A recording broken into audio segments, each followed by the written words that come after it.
Located in the heart of the Ellsworth mountain range, the remote field camp at Union Glacier is an important logistics hub that provides access to the Antarctic interior. The camp is set up each season and runs from November for 3 months during the Antarctic summer. Access to the camp is via Punta Arenas in southern Chile. The big planes use the Blue Ice runway, which is located a few miles outside of camp.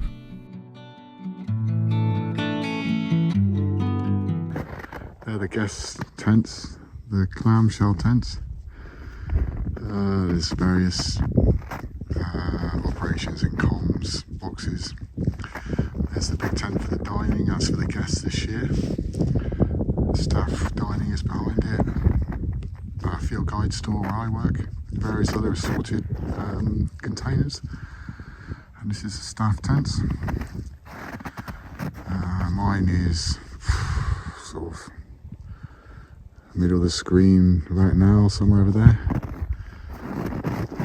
So this is the staff tent area. This is where we all live for the 3 months we're here. There's Mount Rosman in the background, which I've been looking at every day. I think there's about 60 plus staff here at the moment. That's my tent.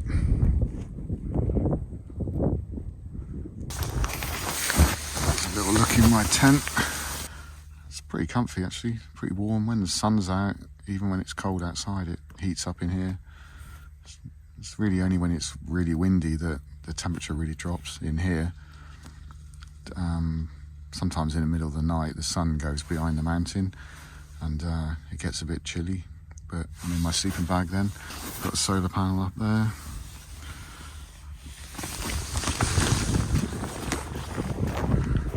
Solar panel, and then that's the sort of view out the back.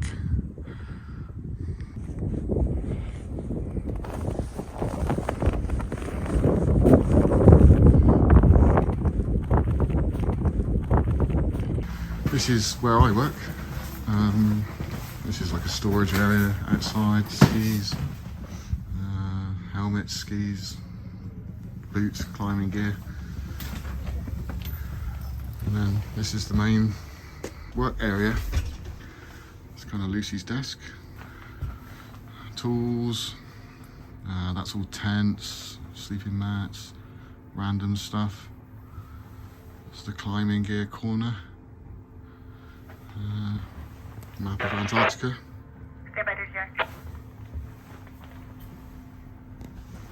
They've kind of ruined our view by putting a tent in the way, but that's where the planes are over there. You can't see the planes from here at the minute. Not a bad view though. And that's actually, we have part of that tent as well. Oh, one of the otters is just coming into land. You can see it there. And then also Travel Safety share that tent with us. So they have the front bit, we have the back bit.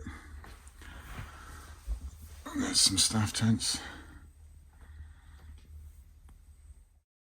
Each season the pilots fly all the way from the Canadian Arctic to Antarctica. There's usually 3 twin otters and a DC-5 in camp. In this shot you can see 2 Chilean government twin otters in the background. The otters generally fly shorter flights to Mount Vinson, but can also do longer flights via fuel caches which are left each season. The DC-5 is generally for longer flights to the pole. So this is the 10K loop. Are really good. A few weeks into the season we were due to have a total solar eclipse in Antarctica. This is a pretty big deal and there was a lot of work to be done in preparation. In addition to the guests that were going to be in camp for the eclipse, we had a NASA project to live stream the eclipse to the world. We also had a film crew in camp that were going to film the event using a high definition camera suite. It was a busy time as we had to set up tents out on the glacier as shelter for people to view the eclipse. We also had to set up a small tent to house the NASA live stream equipment. But we got it all done and everything was set up and ready for the big day.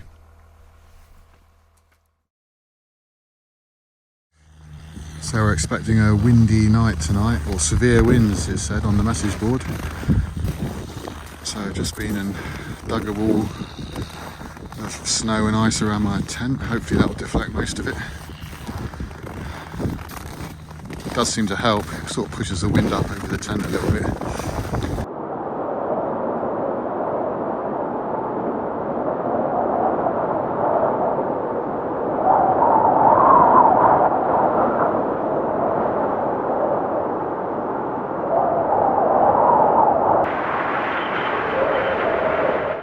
The wind in Antarctica is relentless. It seemed to be almost constantly windy, even though the camp was slightly sheltered from the prevailing wind direction. It was amazing how much colder it felt when the wind was blowing down from the Antarctic plateau. The high winds also gave us some amazing skies and cloud formations. I've never seen so many interesting clouds, particularly the lenticular clouds that are generated by high winds in the atmosphere. We'd also occasionally see mini tornadoes coming past the camp, churning up the snow as they went. This is my snow wall Mark II. I just spoke to a guy who's been here 10 times and he said that the wind comes from the side quite often, down from the mountain up there. They're the worst winds. So, just built it up a bit more. In actual fact, you can barely see my tent, so I think it's good. And there's a little hole there, but I'm not going to do any more tonight. If I don't survive the night with this, then I probably won't survive the night. Pretty satisfied with that. It's hot work. So that's our first really snowy day actually. We've had a few little bits of snow, but it's proper snowing really heavy at the moment. Can't really see anything except the big mountain. Just been doing a lot of spring cleaning around my tent. Amazing kind of weird light at the moment.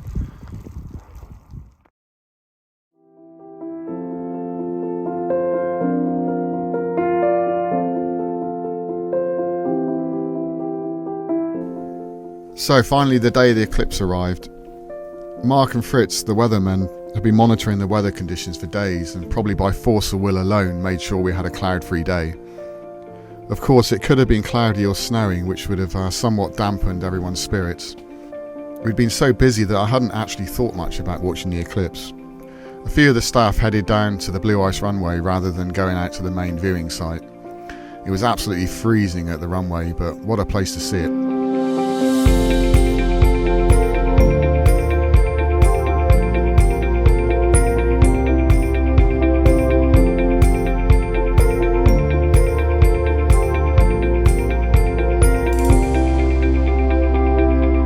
It was actually quite moving seeing an eclipse in such a location, and it was well worth waiting for. We even had a couple of beers while we watched, even though it was 5 o'clock in the morning. But soon enough it was time to head back to camp and get into bed for a few hours.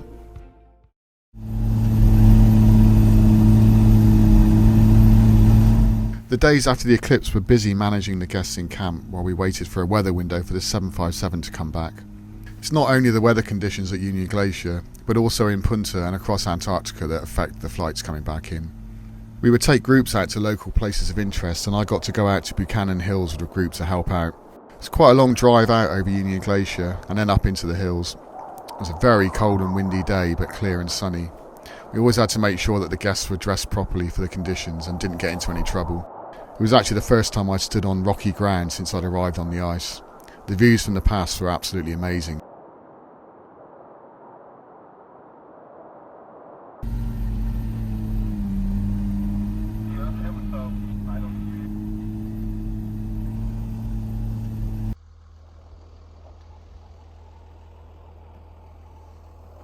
In this shot you can see the blue ice runway in the far distance. Also, the local spot known as the Elephant's Head is on the left hand side of the screen, and just in front of that is where we went fossil hunting. It's pretty amazing seeing the glaciers just flowing over and through the mountain ranges and down into Union Glacier. On the right is Driscoll Glacier, which flows into Union Glacier from Buchanan Hills. It was such an incredible vantage point, but so cold that day.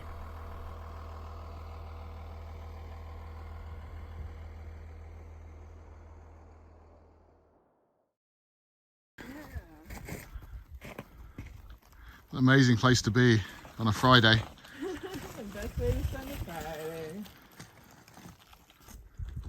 I don't think we've got time to go all the way around, unfortunately. The next day we went out to a spot known as the Elephant's Head to check the location of some fossilised footprints that hadn't been checked for a few years. A few 100 million years ago this area had been a shallow tropical sea, which is hard to imagine now. We found and documented the location of the fossils and might have found some new ones too. NASA have a remote weather station here as it's considered to be the closest climate to Mars available to Earth-based scientists. Can you hear it echoing?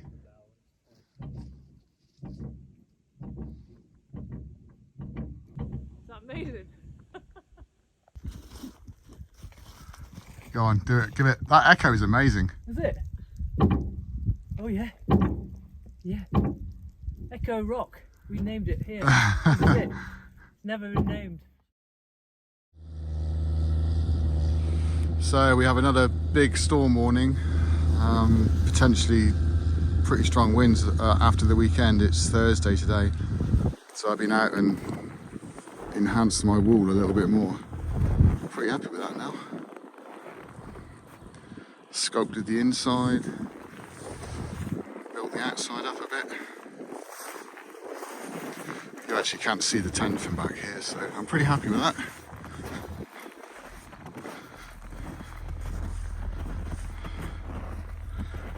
So yeah, I think that'll be okay, hopefully.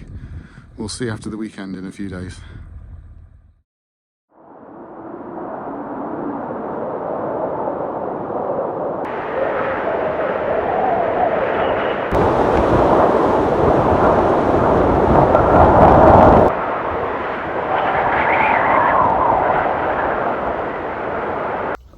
Well, this is the night of the storm. It's pretty grim out there. It's actually, the wind's dropped just for a sec, but it keeps gusting through. And there's already been quite a few tents, or several tents broken tonight.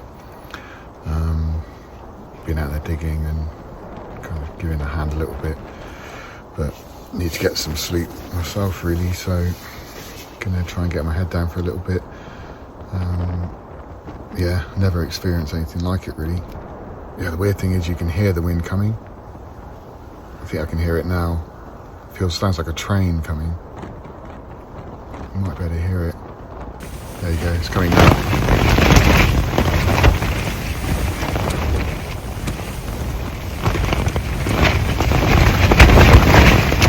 It turned out to be a very rough night. We recorded 80-mile-an-hour winds, which were the highest ever recorded at the Union Glacier location during the season. One of the Twin Otters pulled its anchor out of the ice and a number of tents got destroyed. We had a lot of snow to dig out over the next few days, that was for sure. Time was flying now and there was still lots of work to be done.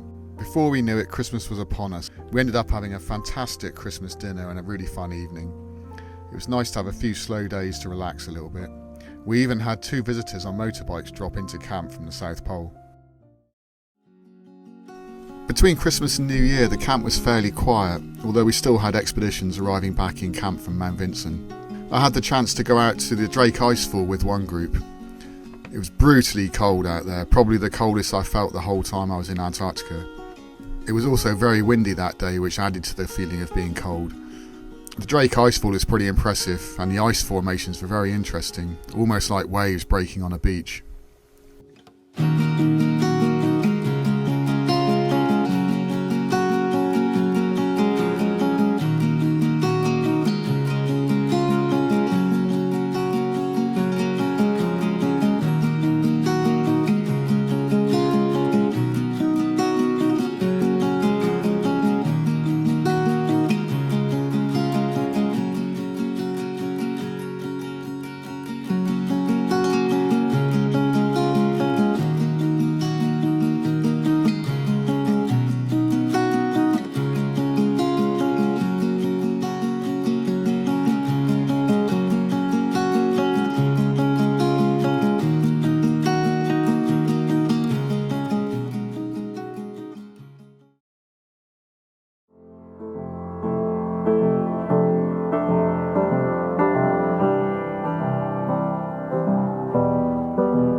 On December the 30th, I had my first afternoon off.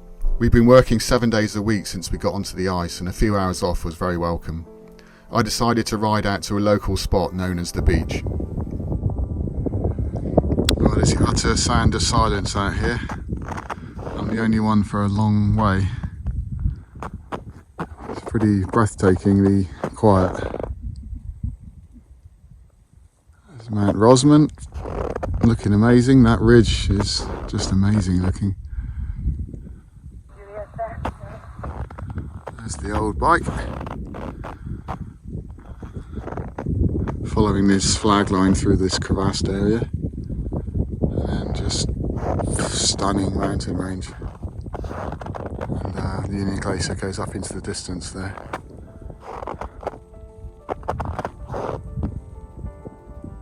Beautiful place.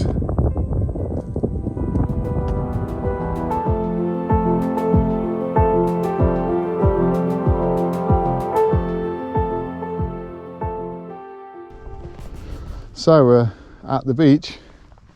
As you can see, it's like this is like a moraine between two glaciers basically, where they chucks up the rocks on the edge. Pretty stunning. And that's Union Glacier. You can see the blue ice there actually. And then Mount Rosman, the sort of side of it rather than the front, which I've been looking at for a long time. That ridge just looks amazing. I don't know if you can see it with the GoPro, but sort of in the distance there's that range of mountains, and at the base of that you can see our camp, sort of black dots. Again, don't know if it comes out on the GoPro very well, but what a beautiful place. I keep saying that word, but it's pretty special. In the far distance, right in front of us, is the Drake Icefall, which I've been there. That's pretty impressive. I think it's 700 metre ice face. It's sort of where it comes off the Antarctic plateau and breaks up and falls down into Union Glacier. Again, the scale is just mind-blowing. And actually I watched the Eclipse from just kind of in the distance, where the blue ice runway is. And that was pretty special.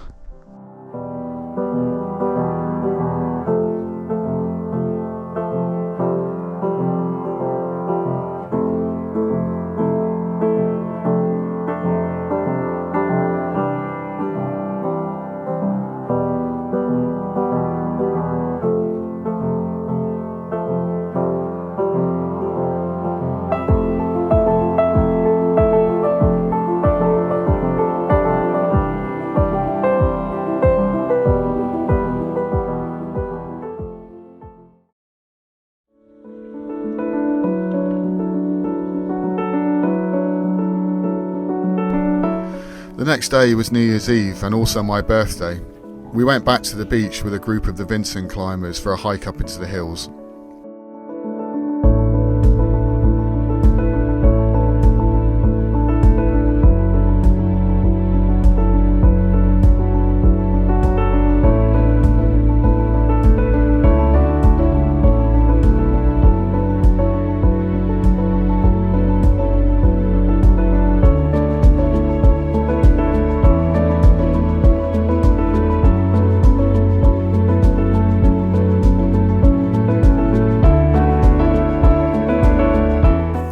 It was a fantastic hike with a strong group and we covered a good distance. It was a great start to my birthday.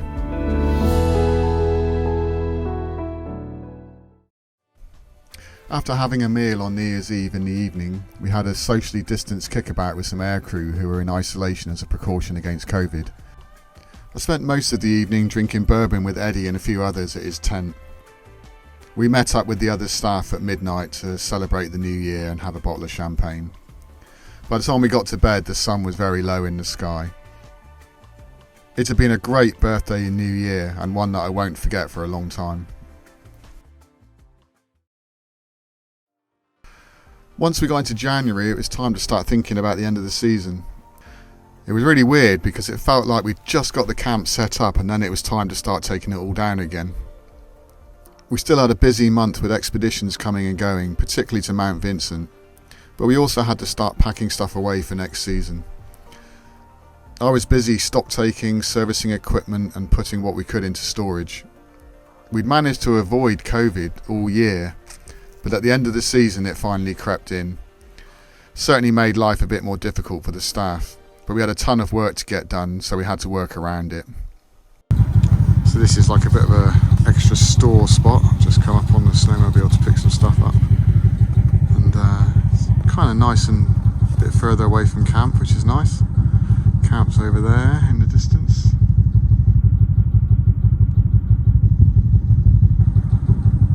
Yeah, nice and quiet out here, no one around.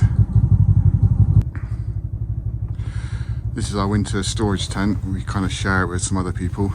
So at the moment I'm bringing bikes up on the skidoo and we store them in here for the winter. This tent gets left up. That's my work vehicle at the moment.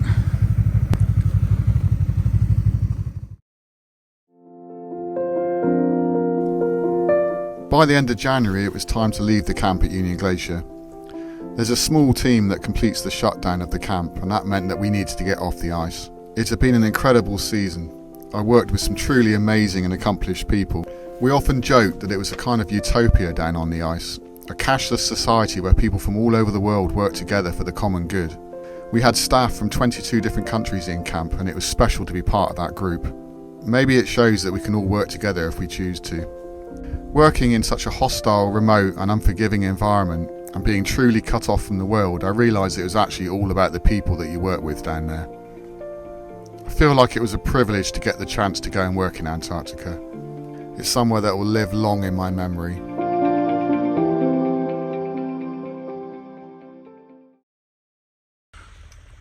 Quick final video of where I've been living for the last 3 months. I was supposed to have gone this morning, but the plane didn't come. And then it suddenly got cool this evening, so taking the tent down, the Basler plane came back in, everyone's in camp,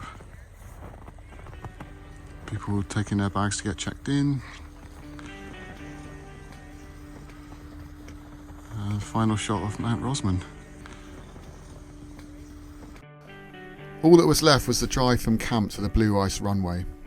We left camp at about 3:30 AM as we had a very brief weather window to get off the ice and back to Chile. I was really looking forward to seeing my first sunset in 3 months and also having a really long shower that's not restricted to about 2 minutes.